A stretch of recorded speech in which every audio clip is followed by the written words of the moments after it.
सेना को उकसाने के लिए विद्रोहियों में से एक ने राजा के सिपाही को गोली मार दी। जैसे ही गोली लगी, सैनिकों को लगा कि हमला भीड़ ने किया है और उन्हें आत्मरक्षा का अधिकार मिल गया। चौराहे पर मौजूद लोगों को तुरंत आतंकवादी घोषित कर दिया गया और सैनिकों को खुलेआम गोली चलाने की अनुमति दे दी गई। दोनों ओर से गोलियां चलने लगीं।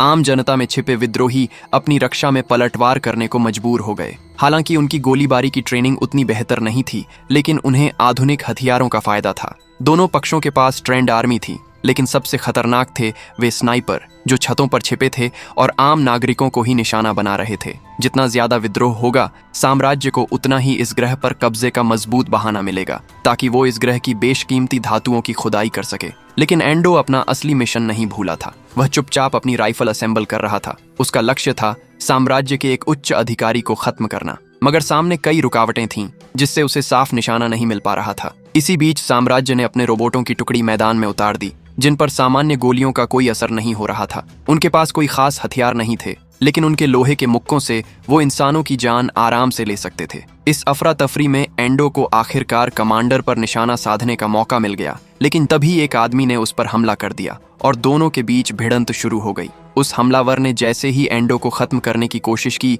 तभी उसके साथी ने उसे गोली मार दी। अब एंडो विद्रोहियों के साथ पीछे हटने लगा, लेकिन पीछा कर रहे रोबोट अब एक बड़ी समस्या बन चुके थे। तभी एक सैनिक ने तेजी से रोबोट को टक्कर मारी और वो दो हिस्सों में टूट गया। एंडो ने उस टूटे हुए रोबोट के हिस्सों को उठाया और अपने जहाज पर ले गया। हो सकता है वो उसे फिर से प्रोग्राम करके अपना गुलाम बना ले। जैसे ही युद्ध खत्म हुआ, साम्राज्य ने इस पूरे घटनाक्रम को एक आतंकवादी हमला करार दे दिया और चालाकी से हाईमैन ग्रह पर अपनी सेना भेजकर उसकी संपत्ति पर कब्जा कर लिया।